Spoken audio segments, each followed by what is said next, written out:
So wherever you are between being in the worst state you could possibly be, or maybe even thinking, I've done enough to even earn, that hug, he says to both, come into the party.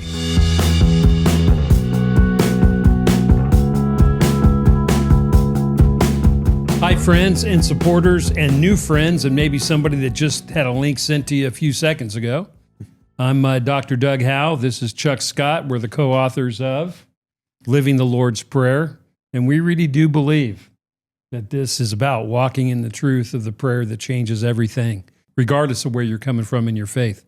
We're in studio because we wanted to make it a point here in these few weeks leading up to the launch of the book to just give some trickles of what's in this book. Interesting book. It's not purely a biography or a memoir, but it tells a lot of Chuck's story. And it's not purely a problem-solution book, but it identifies a lot of problems and challenges and opportunities that living out what's in the Lord's Prayer can actually really help us and help us embrace something that Jesus called life that is truly life, which I think we're getting to in a future podcast or maybe the end of today. But at the start, this grew out of a lot of the trips that Chuck does and I do. I somehow don't go to quite as amazing places, but we still get guys around a campfire or on the deck or at a table. And it's largely throwing out questions and having guys share rather than didactic teaching. And you have, there's a first question that you always ask. Why don't we start there, Chuck? Yeah. It's interesting. I kind of stumbled into kind of the format, but the question is, how would God describe your relationship with him? We do that around the fire. Well, actually, the first question we ever ask is around the dinner table, and it's, who were you at 16? And that's a lot of fun. The car you're driving, the song you're listening to, the girl you're chasing. And we laugh. I Google pictures of old Pintos and, different cars that guys describe. And mine was a Buick Skylark, so I didn't settle for the Pinto. Chick magnet right there. Yeah. But so it's a lot of fun. And then I kind of bring it back to, that 16-year-old, would your life have been different if you had a mentor? Or maybe you did have a mentor. Different guys answer it, but that's kind of the sweet spot of young life. And what we do is try to enter into a kid's life around that 16-year-old time where they're making these life-impacting decisions and walk with them and introduce them to God in a way that they can relate to. So then we go out to the fire pit, and that question, how would God describe your relationship with him? And what was fascinating over the years, I say 91. By the way, before you go on, say that again. Ask it to whoever's watching. Yeah. How would God describe your relationship with him? I'm wondering right now, just the first thought that comes to your mind, not your Sunday school answer, but the true thought you had. And in doing this over the years, I would say over 90%, I like to say 91.76% of all men answer that question with some form of negativity. And of course, 92% of all stats are made up on the spot. So yeah, nicely done. Thank you. But so why a negative answer? What happened? What's happened in our world, even our churches, the way we present the gospel? And a lot of these are church-going people. I've had pastors, believers, and we have this negative idea of God looking at us as kind of arms folded, head shaking, just disappointment that we have not lived up to or done our part of the deal. And so in that, I've living in this prayer and getting to, we talked about our power last time, but when Jesus starts that prayer and he says, our Father, and he uses the word Abba, which at that time and that day would have been so radical. I mean, blasphemy. They should have picked up stones and thrown them at him. He took Yahweh. They got to that pretty quick. Or they do. They do get after that. But they took Yahweh. I mean, he took, a word that couldn't even be spoken out loud, kind of a God that was in the Holy of Holies behind a curtain. The high priest went in once a year. I mean, the mystery and the fear of God. And Jesus says, our Abba, our Father. And that's why I say just as important as And Jesus even more, coming. sorry to cut you off, but even more intimate, our daddy. Right? Well, the word, Abba could be the first utterance of a child to a parent. Abba. Which, Abba. which would just be, I mean, you can't get more intimate than that. So he took it from a name that couldn't be spoken by the most religious of all to a name that a baby can mumble. But even beyond that, he says, our, and he's Father. He came to introduce us to who God really is. And so, living in this prayer, I've gone from answering that question, how would God describe your relationship with him, from this negative kind of disappointment, I don't hold up my end of the deal, to confidently saying, I'm his boy. And there's power in that. When I say our power, that's part of our power. That's sometimes, when I'm here, I get emotional even in that idea of God looks at me and he says, that's my boy, Chuck. And he looks at you and he says the same thing. But it's taken me, I've been living in this for 8 years, and I'm coming more and more alive and believing, embracing that truth, embracing grace again, as we call it. So you have our power in this idea that we're welcomed and invited into the family of our good Father. We have this intimate, loving God who's no longer trapped in the Holy of Holies behind a curtain, but that curtain was ripped from the top down.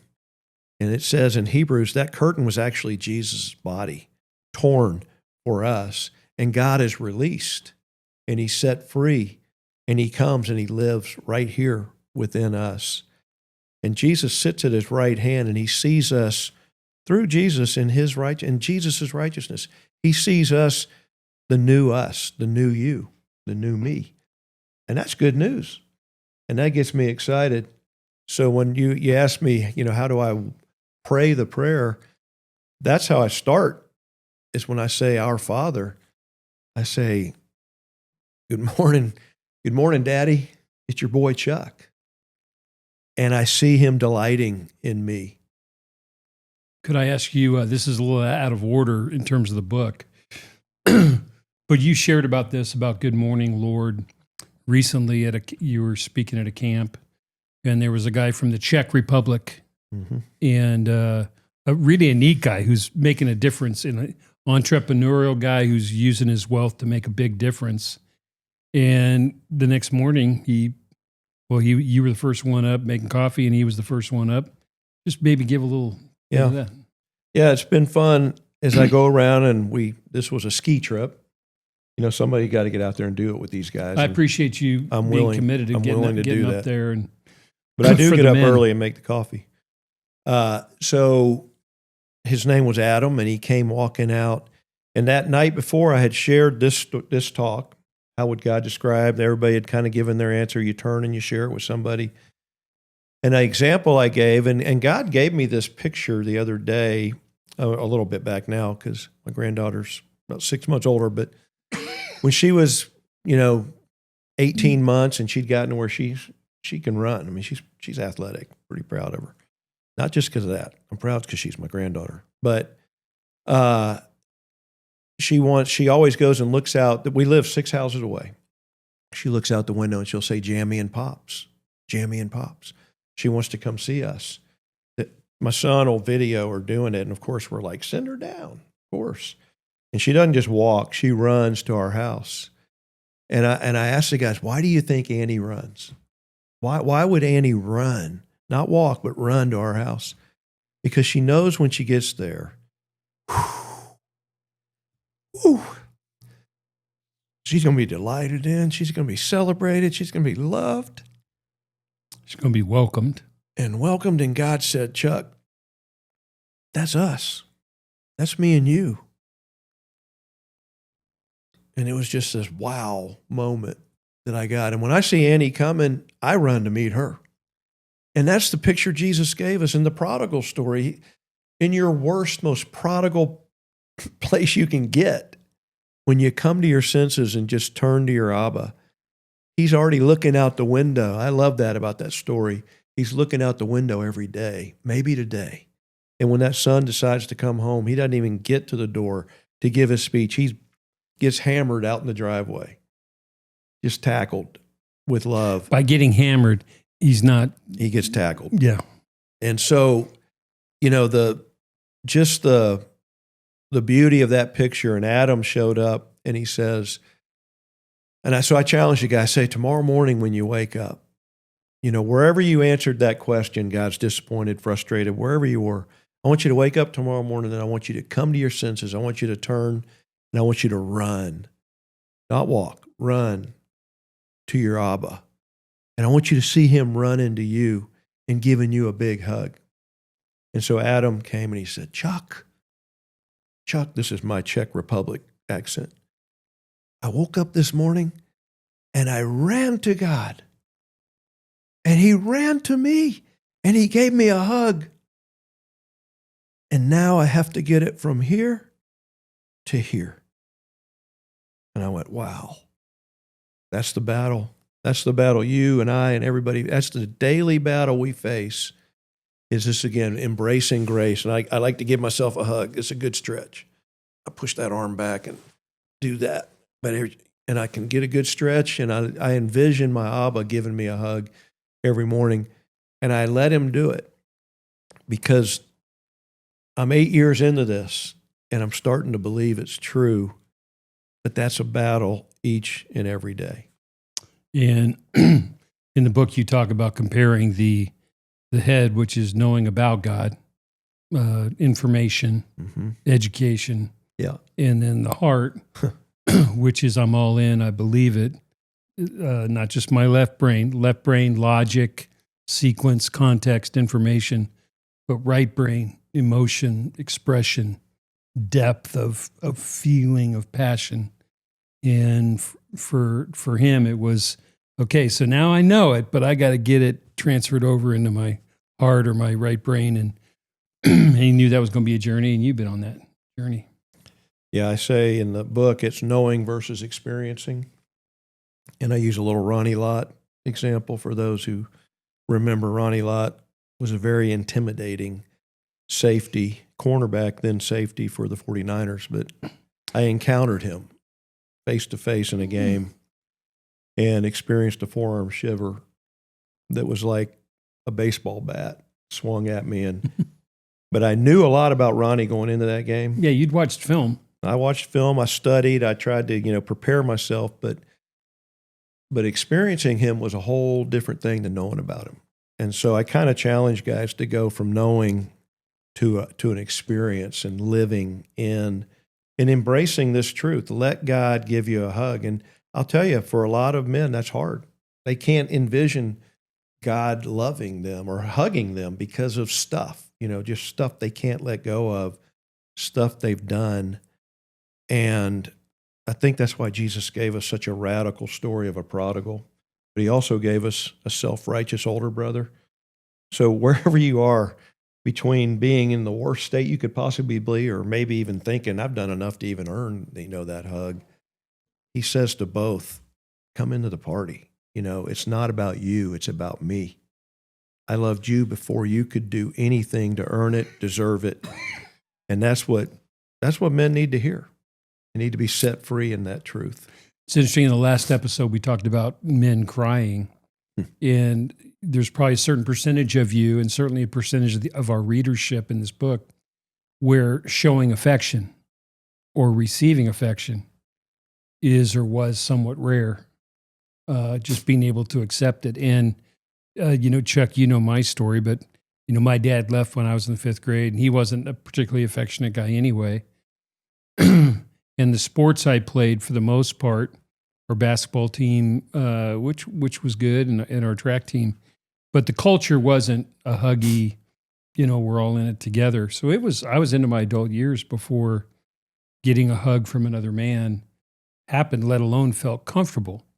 And yet for men to think about getting a manly hug from the Lord and then having strength as a hugged, received, welcomed, lifted up guy, just like Annie when she looks forward to running down the street, is really cool. So as we wrap up this podcast, Stick around me. You'll see a lot of tears. well, we'll have more tears in the next episode, but we'll also have inspiration. And guys, there's no question this is a book.